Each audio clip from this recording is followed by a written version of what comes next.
It's 10 o'clock. This is Sky News at 10, live from Buckingham Palace. Our top story. A royal walkabout before the King pledges to serve people and country at his coronation. Heir apparent no more. Tomorrow, the pageantry and ceremony in Westminster Abbey as he is officially crowned. It's like symbolising a new era for the country. I would like to bring down the Mall and to watch some more people coming together. As across the land, young and old prepare to witness the first spectacle of its kind for 70 years. Also tonight, the local election results, which suggest Keir Starmer is on course to be the next Prime Minister. After more than 7 million confirmed deaths, the World Health Organization declares an end to the global COVID emergency.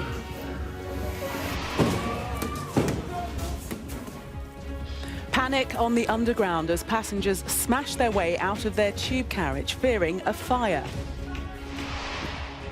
Plus, we'll take a first look at tomorrow's front pages in our press preview from 10:30.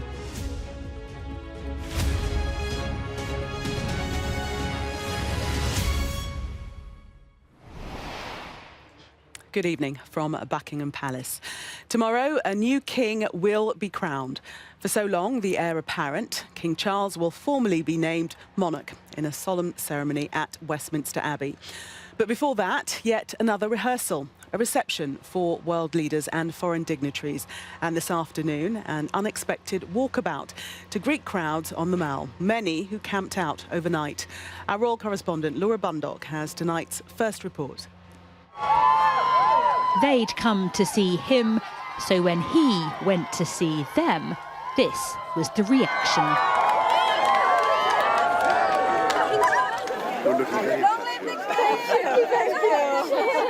Is this, are you all camping? Yeah, we are camping since Wednesday. Since Wednesday. Congratulations. Hello, Charles. Even if it rains. Yes, it'll be beautiful. It'll be amazing. How did he seem to you? Really friendly. Yeah, he seemed really nice. Really Nervous at all, do you think? No, he plays it cool if he Yeah, did. I don't think he seemed that nervous. No, I didn't think so. And for one Frenchman, the British royalty have really left a mark. It's for the cipher Camilla, the cipher of Elizabeth II, and the cipher of the death of Elizabeth. On either side, crowds lined the Mall, and royals walked the line, the Prince and Princess of Wales taking time to chat and thank the fans. Have you camped out here? Yeah, I'm going to be here tonight. No way. Yes, I am. Well done you. Yes, no tent. There's not much sleeping going on. No, We're it's sat in going the to be chairs. exciting. We're going to have a I party. think it'll be a good party atmosphere. Yeah, we're going to have a party. Have you stayed out for anything like this before? Yes, Jubilee. Did you? Yes, saw you go by. So you know, you're prepared. I didn't. This is my first time. I cannot believe I'm meeting you. That's you. Just over 2,000 people have invites, a guest list recast to reflect modern society. How do you think you'll feel when you're sat inside the Abbey? I do think I will be looking to wipe back an eye, a tear or something like that, because it is something that's a, amazing experience to be involved in. With one day to go, one final rehearsal for the King and Queen consort, complete with robes and regalia. And then to greet their guests, the pull of a royal ceremony bringing together a who's who of global politics. What's been exciting is to see leaders coming from the four corners of the world to celebrate this, and for all of our 56 members of the Commonwealth, representing 2.5 billion people. There are a lot of views about this coronation, the king and the monarchy, but take a step back and this remains a hugely significant moment in British history, and one that very few will have seen before. They've been waiting days for the coronation, but the King's waited longer than any other British monarch, and his time has almost come. Laura Bundock, Sky News.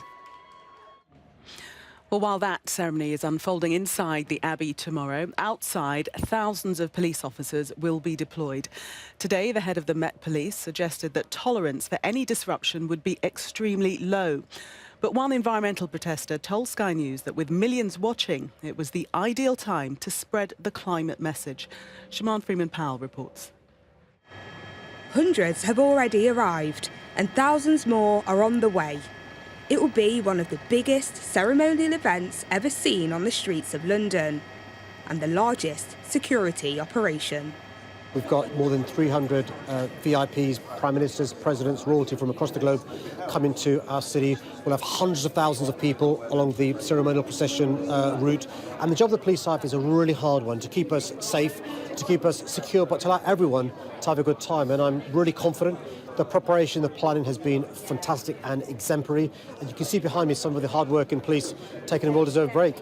More than 1 million people are expected to come to these streets to celebrate the coronation, and most of them will be peaceful. But with crowds of this size, just one incident could have a huge impact.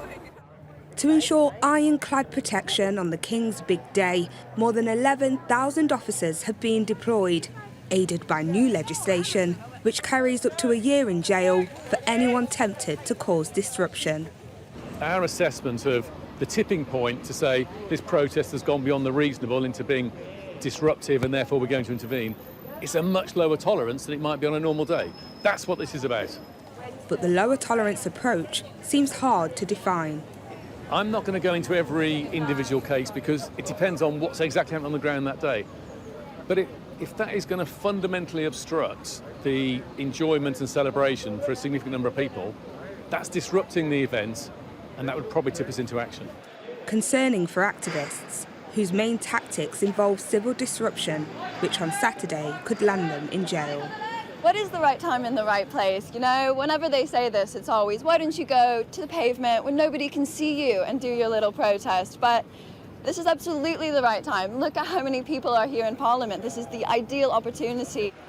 Police have worked with activists to provide a space where they can have their say. But the new laws mean they can protest but not disrupt, a controversial measure the police have to get right, as it's being tested on a day the world will be watching.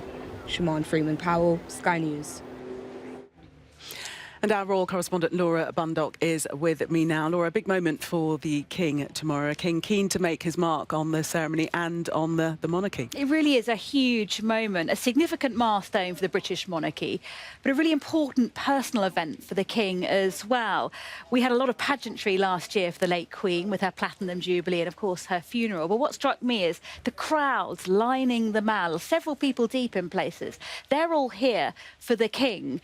And you've got a real sense, I think, that he is looking forward to this, that he is in good spirits, as I was told today, when he went out on that walkabout to meet some of the crowds, which in itself, I think, is a significant moment, a moment of informality before all the formality. It's certainly not something we saw for the Queen's coronation in 1953 or in 37 for the coronation of her father. It was a modern moment. And I think it reflects one of the big challenges with this coronation is how to harmonise this ancient ceremony with the 21st century. And we've seen a bit of that, haven't we, with the guest list, with the inclusion of other faiths, with women bishops playing a role. And of course, when Rishi Sunak, a Hindu prime minister, gives a reading from the Bible. So whilst on the one hand, you have this ceremony, which would be recognisable by William the Conqueror, you also have King Charles very much making his mark on it. And of course, all of us will get to see exactly what that looks like very soon. So much precise planning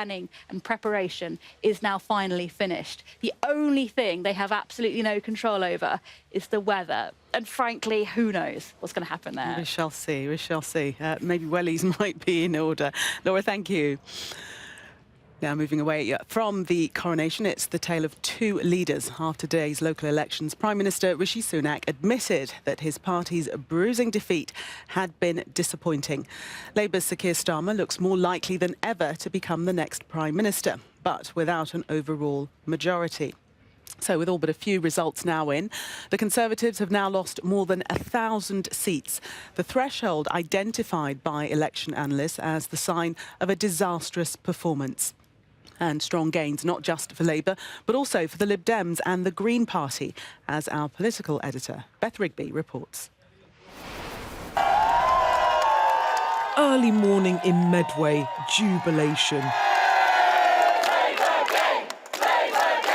A sign of things to come, Labour taking this Kent council for the first time. This historic win just the start, and this man overjoyed. Today promising a new chapter. Make no mistake, we are on course for a Labour majority at the next general election. That's his hope, and progress across swathes of southern England crucial to hitting it. Swindon another to switch. Key marginal territory taken, sending a message to the Conservatives. Change could be coming. Unfortunately, national issues just seem to have overwhelmed the whole situation, and hence we've got the results we've got. A brave face for the PM, arriving at party headquarters armed with sandwiches for staffers. But this, very bad, and he knows it. It's always disappointing to lose hard-working Conservative councillors, their friends, their colleagues, and I'm so grateful to them for everything that they've done. But as the day progressed and counting continued, the results for the Conservatives fell further. Dover in Kent wants a true Brexit. Local elections, but these are a fantastic set of results for us. The spread of our victories overnight and into today shows actually that we are making gains in the areas that we need to be winning for that next general election. Into the West Midlands and pockets of the north of England, further Starmer success. Stoke-on-Trent reclaimed, a brick back in the red wall. But a long way to go. The Conservatives still with a foothold in Boris Johnson Brexit land, holding ground in Walsall, Dudley and Stockton too. For both sides, winning here, crucial to deliver a general election victory. Liberal Democrats, 1,001. But any prospect of that for the Conservatives today dashed. Nationally, we haven't been helped. I think there's been difficulties, and I think the party needs to reflect on some of the losses that we've had. From Berkshire to Bath, Devon to Dacorum, Surrey to Stratford-on-Avon, safe southern heartlands smashed. Liberal Democrat leader Ed Davies celebrating in Windsor and Maidenhead, a once true blue borough. 3, 2, 1, Now calling time on Tory rule. I've been saying for a long time now the Liberal Democrats are the challengers to the Conservatives across the blue wall seats in the south of England and actually in a few other places too. Millions of votes counted, the results are in, and these local elections suggest that Sir Keir Starmer is on course to become the next Prime Minister. It's an incredible achievement for the Labour leader, but he still has a mountain to climb if he wants to win an outright majority, because these results suggest that we're heading for a hung parliament with Labour the largest party. Are you facing a wipeout, Prime Minister? The results speak for themselves. This, a disaster. Do you reckon you'll be able to turn this around? But the Prime Minister finding comfort in greeting foreign leaders at number 10. The coronation a welcome distraction from his domestic woes, but nothing to celebrate for him here. Beth Rigby, Sky News in Westminster. So Labour has conquered key battlegrounds today, and despite what their leader says, there's still much more to do if they are to gain a majority in the House of Commons. Ed Conway has the story behind the numbers. Well, Vote 2023, the local elections. Let's give you a sense of just how the complexion of the local authorities around England have changed. And you can see there's a lot less in the way of blue than there was previously. And one just way of underlining that is to look at the share of councillors from each different major party. And what you can probably make out, look, this period here, where Labour were behind the Conservatives, that has now been reversed. Labour now the biggest party of local government as a result of these local elections. Whether that turns into a general election victory or not, that is a big question. But certainly what's not under question is how bad a night it has been for the Conservative Party. This is just showing you a dial, showing you the level of performance. And they've gone down, down, down, down, down by more than 1,000 seats, more than 1,000 councillors losing for the Conservative Party. How about for the Labour Party? Well, similar thing, similar exercise, except this time, of course, they are up in net terms, up into what might be considered good territory there. So a good night for Sir Keir Starmer, a good election for Sir Keir Starmer, but the Lib Dems actually going even beyond that. Although in numerological terms it's not quite as much, they've gone well beyond expectations in terms of the wins, the net wins from the Liberal Democrat Party. Also the Green Party doing brilliantly compared with expectations as well. Add it all up, and this is the House of Commons projection from Michael Thrasher, our elections analyst, showing that if this was kind of extrapolated onto the next general election, you're talking about 298 seats for the Labour Party. That would make them the biggest party in Parliament, but still short of the 326 seats they would need to win an overall majority. Well, let's go live to Downing Street now, to our political editor, Beth Rigby. And Beth, just how much more likely is it now that we have a new occupant in the building behind you next year? Well, Gillian, for months, the national polls have suggested that there will be a change of government at the next general election, with the Tories trailing Labour hugely. And these local elections are now putting flesh on the bones, that prediction being borne out. We were looking at three different areas, three different strands, three different stories in these local elections. One, could Rishi Sunak contain the losses? Two, could the Lib Dems really take them on in the blue wall? And three, of course, the biggest narrative, if you like, is Keir Starmer heading to become the next Prime Minister based on extrapolating out these local election results? And we do have plenty of clarity tonight, with the Conservatives a simply awful night. My understanding was the worst case scenario was for them was 700 seats lost.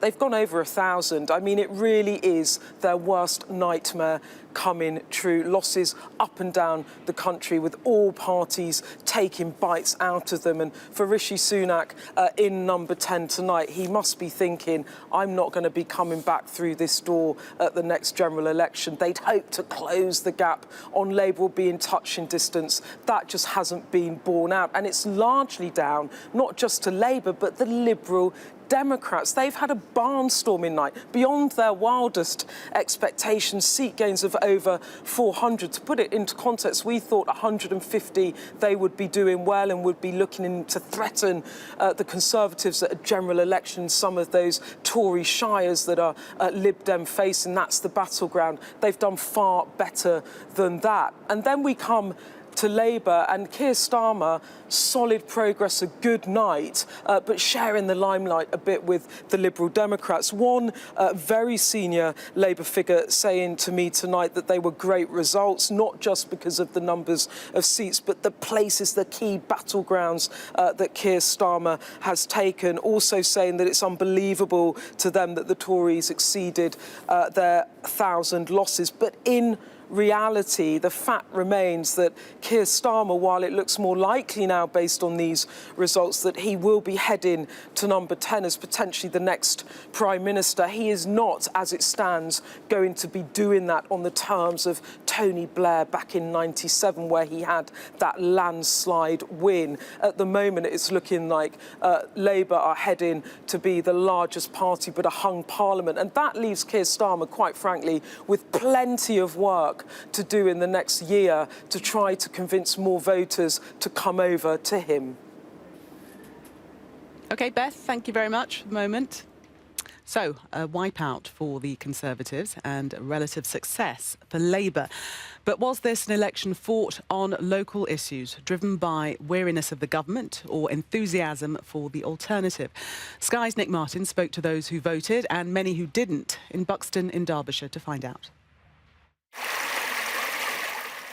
There are some areas where Labour had to do well to prove they're on the comeback. Buxton is one of those places. Labour gained 7 seats here, the Conservatives lost 6. It's not the runaway victory Labour would have liked, but it's a win for them.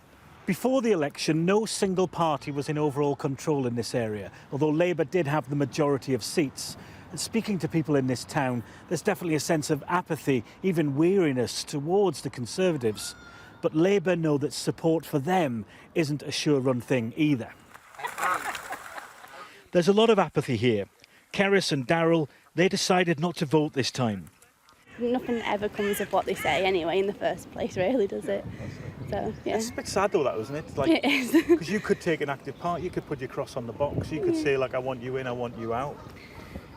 I just don't really think it makes much of a difference. So nothing would have sort of spurred you on to go, oh, you know what, I need to vote? No, not really, to be honest with you, no. So how did you vote? None of the above. I spoiled the paper deliberately. So you got your postal vote, you got your pencil out, and you just wrecked it? Yeah. To make a point?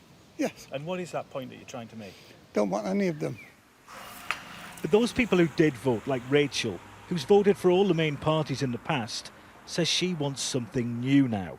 Obviously, the current government isn't working as it is. You know, with the cost of living, everything's going up, isn't it? And as a parent of a young child as well, I worry about the future and how he's going to grow up. So, yeah, just for change, really. And the voters of Buxton can give us a glimpse of what might happen during a general election. Dawn voted Liberal Democrats this time. I don't like Conservatives at all. I don't think that they are thinking about people that are struggling, that have no money, that are really, really struggling on the breadline. And the Labour, I'm a bit disappointed with Keir Starmer. Do you think that would sort of extend to a general election, the way you feel? In a general election, I would feel like voting Labour to get Conservatives out. So it's a bit of a tactical vote. These semi-rural areas have suffered with rising fuel costs and the lack of affordable housing, and the politics here is finely balanced. Nick Martin, Sky News, Buxton. Now, more than 3 years after countries around the world locked down to slow the spread of COVID-19, today came a significant announcement. Scientists at the World Health Organization say the virus no longer presents a global health emergency, as our science correspondent Thomas Moore reports. COVID turned our lives upside down. But after 3 years, 3 months and 5 days, the global health emergency is finally officially over. This is a moment for celebration. At another level, this is a moment for reflection. COVID-19 has left and continues to leave deep scars on our world. It's a hugely symbolic moment. The pandemic overwhelmed hospitals, turned cities into ghost towns and challenged so much of what we thought we knew about society. But the virus is no longer the threat it was. No country has been spared by the virus. Those in darker colours have been affected the worst. According to the World Health Organization, there have been more than 765 million confirmed cases of COVID. Almost 7 million people are known to have died, though it's likely the real total is closer to 20 million. So why call an end to the pandemic emergency now? Well, it is partly the virus. The original Wuhan strain and the virulent Alpha and Delta variants caused most of the mortality. Since the Omicron family took over in January last year, deaths have declined. The version of the virus we see now is highly infectious, but less likely to cause severe disease.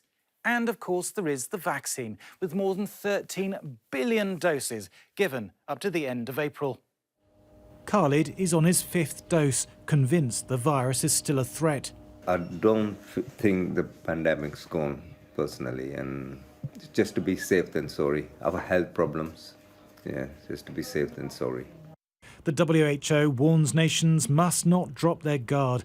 COVID still claims a life every 3 minutes, and the shape-shifting virus could yet return in a new, more deadly guise. Thomas Moore, Sky News. Police in Serbia have arrested a gunman suspected of killing 8 people and injuring 13 others in a drive-by shooting. The attacker initially killed 5 people in a village south of the capital Belgrade before going on to kill 3 others in another village. It's the second mass shooting in less than 48 hours. On Wednesday, a 13-year-old boy shot dead 9 people at a school in Belgrade before turning himself in. A nurse accused of murdering 7 babies at a hospital's neonatal unit has told a court it was a huge unexpected shock when a baby boy died shortly after she started her shift. Lucy Letby broke down in tears as prosecutors said she targeted the children at the Countess of Chester Hospital between June 2015 and June 2016.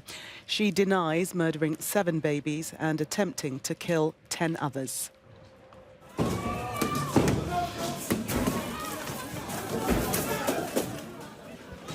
There were frantic scenes at Clapham Common Underground station in South London this evening as passengers smashed the windows of a train, believing it was filling with smoke.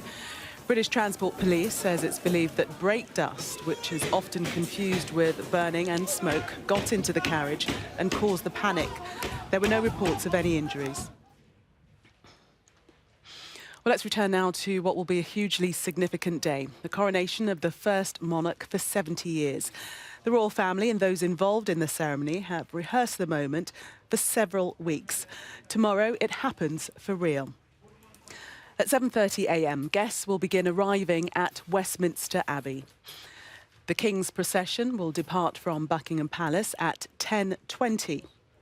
Arriving outside the Abbey's west door shortly before the service begins at 11 a.m.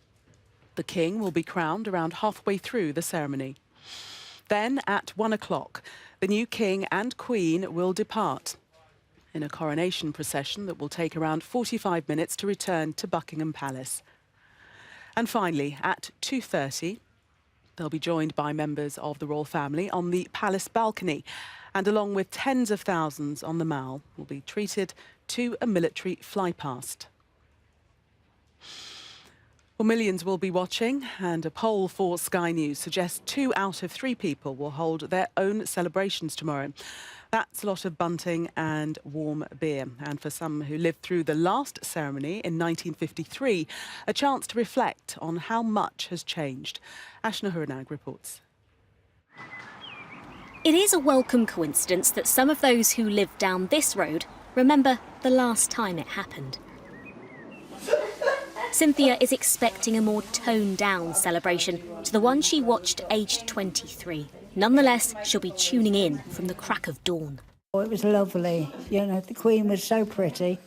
She was a nice age, you know. They'll be so very different. You know, there was more pomp and ceremony in the 1953 one, don't you think so? You're probably right.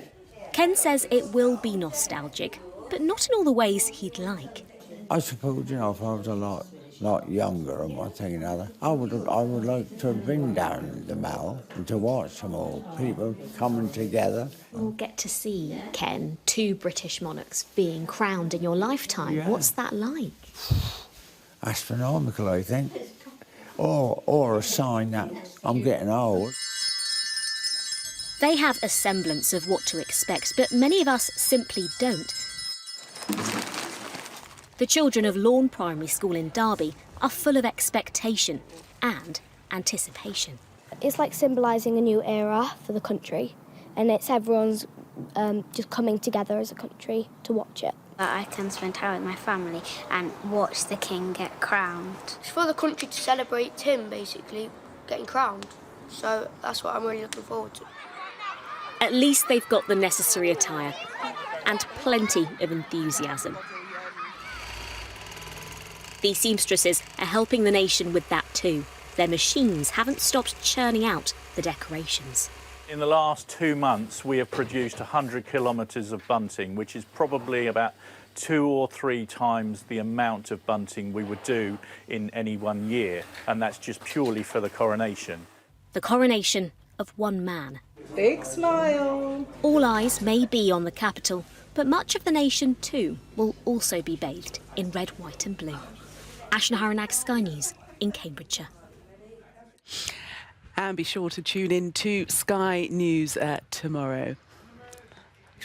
The full coverage of the build-up, that 2-hour ceremony and the fly past that's from 7 a.m. tomorrow morning. Well, that was Sky News at 10. Coming up, we'll take a first look at tomorrow's newspapers in the press preview, including this on the front of the Express. An image of the chair on which Charles will be crowned. Their headline, Day of Destiny. Tonight we're going to be joined by Guardian economists Zoe Williams and Mary MacLeod, former Conservative MP and advisor to the Royal Household, who's now Chief Executive of the charity Business in the Community. Do stay with us for more.